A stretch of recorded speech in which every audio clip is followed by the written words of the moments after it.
My sister spent 20 years building a legacy on my dime and my silence. At our family reunion, she finally tried to erase me completely. She thought she was the architect of this family, but she forgot one thing. I'm the accountant who kept the receipts. By the time the slide stopped moving, her life was over. My sister, Clara, handed me a glass of water as if she were offering a life raft to a drowning man. She smiled at the room, her hand lingering on my shoulder just long enough for the gesture to look like support to the guests, but feel like a tether to me. They didn't see the way her thumb pressed slightly too hard into my collarbone, a silent command to stay in my lane. Theory is always so steady, she told the group, her voice like honey poured over a blade. He's the quiet foundation of this family, even if he doesn't always see the bigger picture. The room chuckled softly. It was a practiced laugh, the kind people give when they are being told how to perceive someone.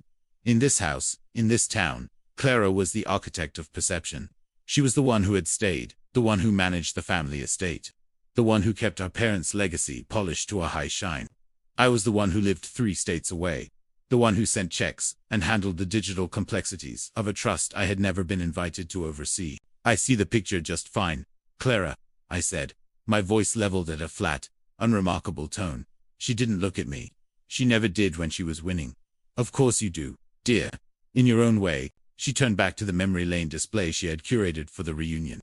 It was an elaborate setup, digital frames, physical scrapbooks, and a projection looping on the far wall. It was meant to celebrate the 25th anniversary of our father's passing and the successful preservation of the family timberlands. I stood at the edge of the circle, watching the way she moved.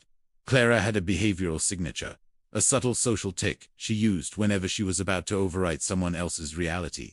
She would tilt her head, touch her earring, and begin a sentence with the phrase, "If memory serves." It was her way of telling the world that your memory was faulty, and hers was gospel. "If memory serves," Clara said, gesturing to a photo of the lower acreage. It was quite a struggle to keep the North Ridge from being partitioned after the probate. I remember many long nights at this very table, figuring out the tax liens while everyone else was elsewhere. She didn't say my name. She didn't have to. The elsewhere hung in the air, a phantom accusation of abandonment. The guests looked at me with a mixture of pity and mild judgment. I was the brother who ran away to the city. She was the daughter who stayed in the trenches. I took a sip of the water. It was room temperature. I had spent 15 years paying the back taxes on that North Ridge. I had spent my entire 30s working 80-hour weeks in corporate accounting to ensure the family legacy didn't disappear into a bank foreclosure. Every cent had been funneled through an account Clara managed. Every document I had signed had been sent to me with a "don't worry about the details" cover note. I watched the projection loop. A photo appeared of our father standing with a group of men in suits. I recognized the man on the far left. He wasn't a family friend. He was a developer from out of state. "That's a lovely photo of Dad," a cousin remarked. "Who are the others?" "Just the old guard," Clara said quickly, her hand going to her earring. "Local planners. People who understood what this land meant to him." I felt a cold, familiar stillness settle in my chest. It was the same feeling I got when a ledger didn't balance the moment. You realize the error isn't a mistake, but a choice. I knew that man. I had seen his name on a series of redacted emails Clara had accidentally forwarded to me 3 years ago. At the time, I had dismissed it as a clerical error. I looked at the board again. I looked at the way Clara held court. Her power derived entirely from the story she had told these people for 2 decades. She was the protector. I was the silent beneficiary of her sacrifice. "You've done so much, Clara," another guest said.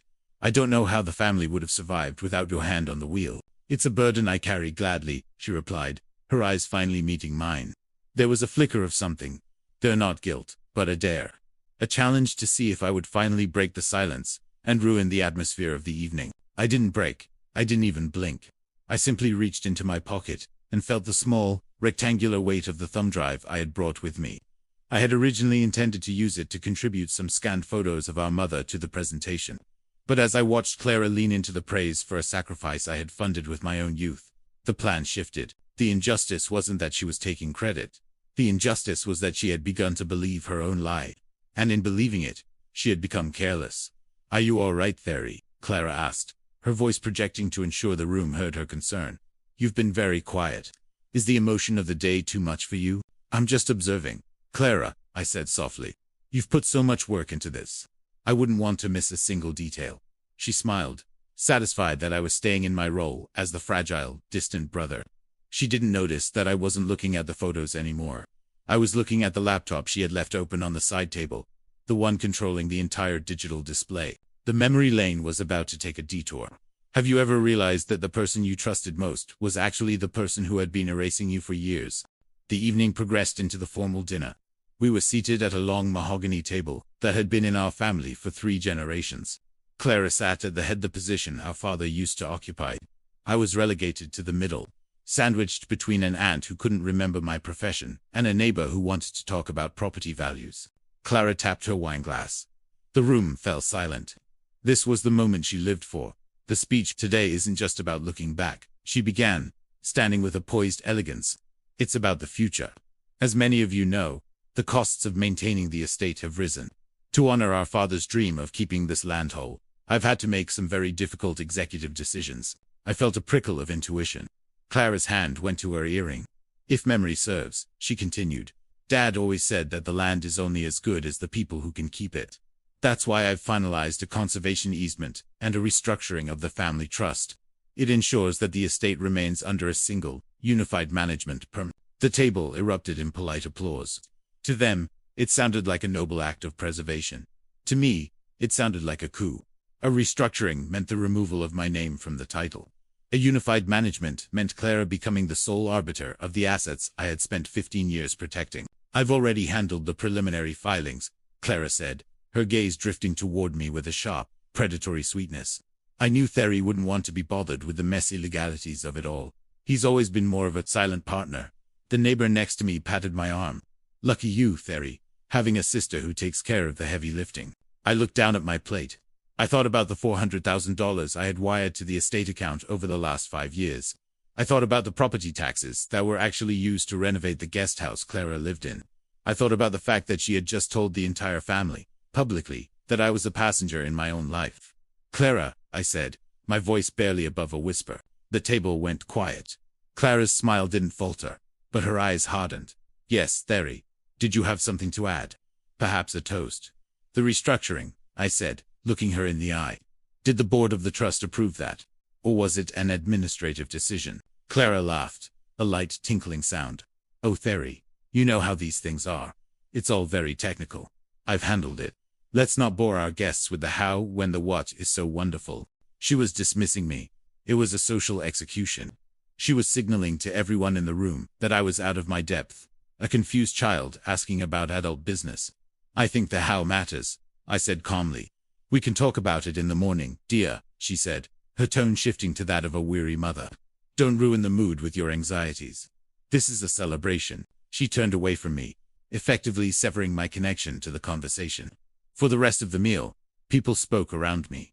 I was the water, I was the stone. I watched as Clara accepted more wine, more praise, and more control. I saw her lean over to the developer from the photo, the man who was just the old guard, and whisper something that made them both smile. They weren't conserving the land. They were preparing it. I stood up quietly. No one noticed. I walked to the side table where the laptop sat. The screen was dark, but I knew the password. Clara always used our mother's maiden name, followed by the year she took over the estate. It was a tribute to her own ego. I plugged in the thumb drive. I didn't delete her memory lane.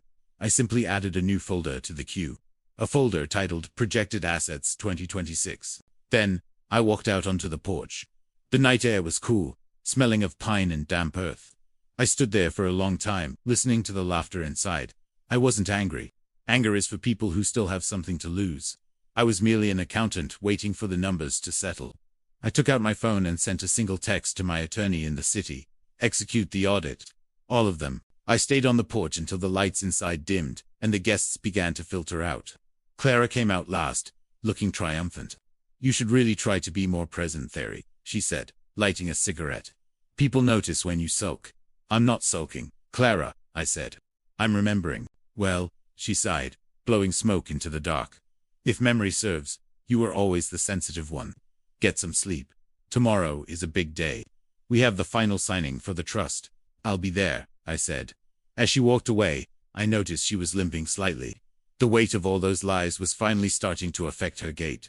If you knew your silence was the only thing holding someone else's world together, would you keep quiet, or would you let it fall? The next morning was gray. The kind of United States Northeast morning, where the sky feels like a heavy wool blanket. I sat in the library, the smallest room in the house, surrounded by books that hadn't been touched in a decade. I spent 3 hours on the phone. The first call was to the bank. I didn't ask for a balance. I asked for the signature cards on the primary estate account. When the clerk told me they hadn't been updated since 2012, I smiled. Clara had assumed that because she had the physical checkbook, she had the legal authority.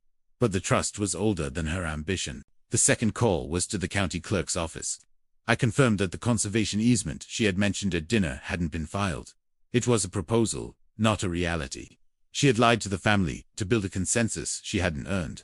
The third call was to a private investigator I had hired 6 months ago. She's moving fast, Theory, he told me.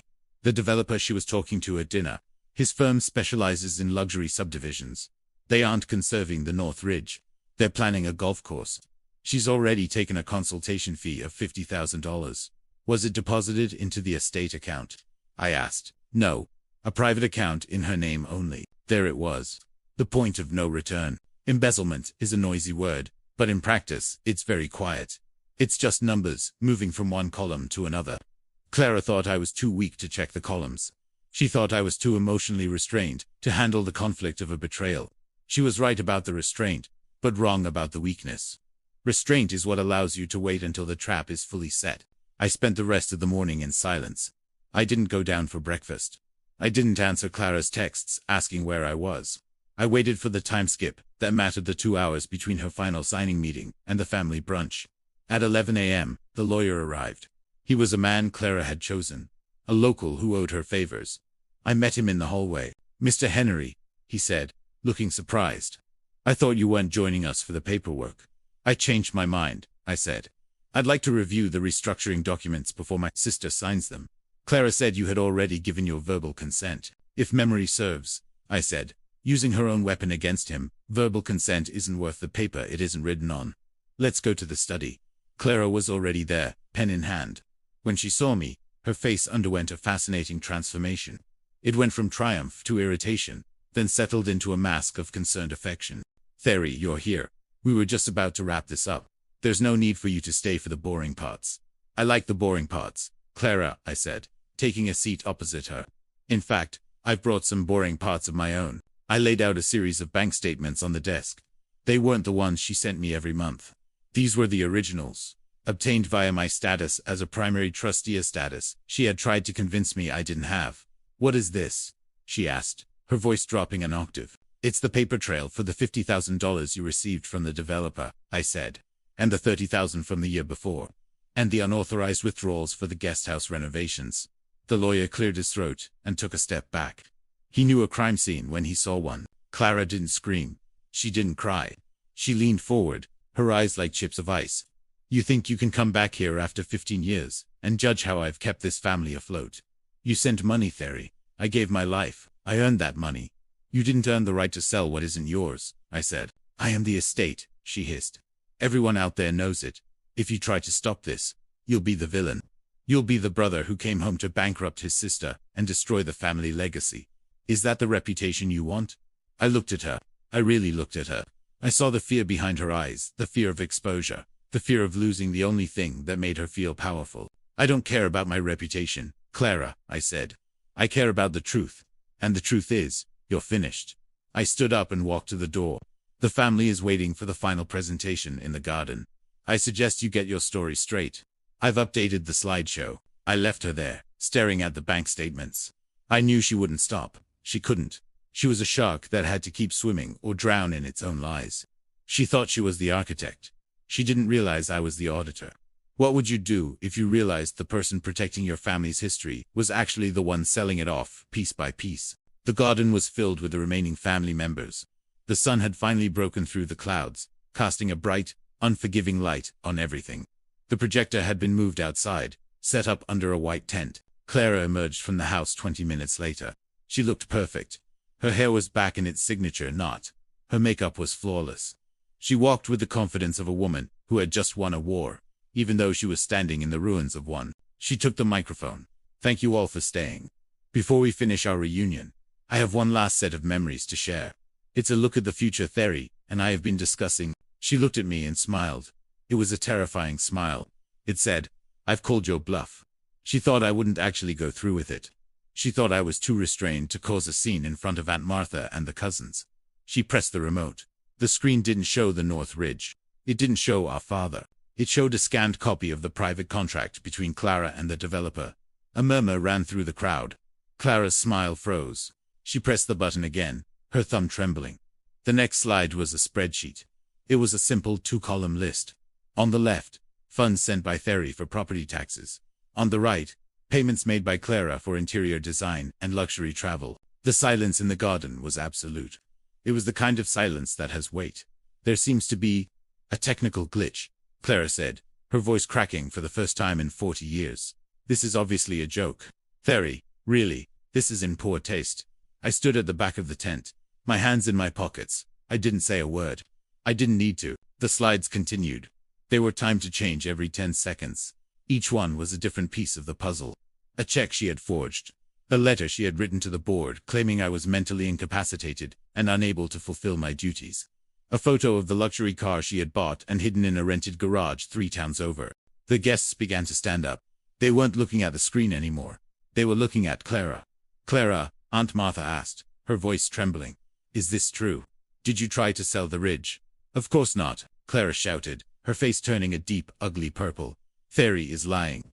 He's manipulated these documents. He's always been jealous of me. He's trying to take the estate for himself." She turned to me, pointing a finger. Tell them you made it up." I walked forward, slowly. I didn't stop until I was at the edge of the projector's light. The images of her bank statements were being projected onto my white shirt. I looked like I was wearing her crimes. "I didn't make them up, Clara," I said. "I just audited them. The originals are with the lawyer in the study, along with the police report." The word police hit the garden like a physical blow. Clara collapsed into a chair. She didn't cry. She just stared at me with a look of pure, unadulterated hatred. Her reputation, the thing she valued more than blood, more than land, more than truth, was evaporating in the afternoon sun. "You've destroyed us," she whispered. "The family name is ruined." "No," I said. "The name is fine. It's just the management that's changing." I turned to the family. "I'm sorry the reunion had to end this way, but a house can't stand on a rotten foundation. Clara will be moving out of the guest house by the end of the week. The land will remain in the trust. I'll be taking over the daily operations from the city." One by one, the family members began to leave. They didn't offer Clara comfort. They didn't even look at her. They walked past her as if she were already a ghost. She stayed in that chair for a long time, watching the projector loop over and over, showing the evidence of her own greed. I went back inside. I had a lot of work to do. The numbers finally balanced, but the house felt very empty. Is it possible to save a legacy if the only way to do it is to destroy the person who claimed to love it most? 6 months later, I sat in the same library. The house was quiet now, but it was a different kind of quiet. It was the silence of a clean slate. Clara was living in a small apartment in the city. The legal proceedings were ongoing. There would be no prison time, I had seen to that. I didn't want a martyr. I wanted a vacancy. She had been forced to sign a confession in exchange for a quiet settlement. She was barred from ever touching the trust again. She called me that afternoon. I let it ring 3 times before answering. "Yes, Clara. I'm at the lawyer's office," she said. Her voice sounded thin, stripped of its honey and its blades. "They're asking for the keys to the safe deposit box. I can't find them." "I already have them, Clara," I said. "I had the box drilled a month ago." There was a long pause on the other end. "Was there anything left?" "Just the jewelry you didn't have time to sell," I said. "And Dad's watch. The one you told me was lost years ago." I heard a sharp intake of breath. "I was going to give that to you, Theory, on your 50th birthday. If memory serves, I told you that." "Your memory doesn't serve anymore, Clara," I said. "It only performs." I hung up. I walked out to the North Ridge. The developer was gone. The golf course plans were in a shredder in my office. The land was still there, silent, ancient, and indifferent to the humans who fought over it. I had saved the estate, but I had lost my sister. Or rather, I had finally admitted that I never really had one. I had only had a manager who saw me as an asset to be depreciated. I checked my watch. It was my father's watch. It ticked with a steady, mechanical precision. It didn't care about perception. It only cared about the truth of the moment. I looked back at the house. It looked smaller than I remembered. Without the shadows of Clara's manipulation, It was just a building made of wood and stone. I wasn't the fragile brother anymore. I wasn't the silent partner. I was the owner. But as I stood there in the wind, I realized that the cost of justice is often a very specific kind of loneliness. Clara had been the loud part of my life. Without her noise, I had to learn how to listen to my own voice. They say blood is thicker than water. But I've learned that the ink on a contract, the ink on a bank statement is much harder to wash away. I saw Clara one last time at the final signing of the divestment papers. It was held in a neutral office, all glass and cold surfaces. She looked older. The charm was gone, replaced by a brittle, defensive posture. She didn't look at me until the very end, when the last document had been stamped. "Are you happy now?" she asked. "You have the house. You have the land. You have the truth. Are you happy?" I looked at her, and for the first time in my life, I felt absolutely nothing. No anger, no pity, no regret. "I'm not happy, Clara," I said. "I'm accurate." She flinched. The word hit her harder than any insult could have. To her, life was a story to be told. To me, it was a balance sheet to be settled. She gathered her coat and walked toward the door. She stopped at the threshold, her hand hovering near her earring, a habit she couldn't quite break. "You'll be bored, Theory," she said, her voice regaining a ghost of its old venom. "The land is just dirt without someone to tell its story. You'll sit in that big house and you'll realize that I was the only thing that made it a home. If memory serves," I said, "it was the lies that made it feel like a home. I prefer the silence." She left without another word. I drove back to the estate. I stopped at the gate and looked at the sign, Henry Timberlands. I thought about changing it. I thought about taking my name off it entirely. But that would be another kind of erasure. I went inside and started a fire in the library. I sat there for a long time, watching the flames. The family still calls me. They ask how I'm doing. They ask if I've heard from Clara. I tell them the truth. I'm doing fine, and Clara is where she chose to be. They don't know how to handle my honesty. They liked the old version of me better, the one who didn't make them feel uncomfortable with the reality of what had happened. But I don't mind. I stood up and walked to the window. The North Ridge was a dark silhouette against the stars. It was safe. It was whole. I had done what I set out to do. I had delivered justice without raising my voice. I had reclaimed my life without a single confrontation. I poured a glass of water and sat down. It was cold. It was clear. It was enough. Some truths don't need witnesses. They just need to be lived. They finally understood. I didn't explain further. Some truths don't need witnesses. Does justice require a victim to become a victor, or is the absence of the lie enough?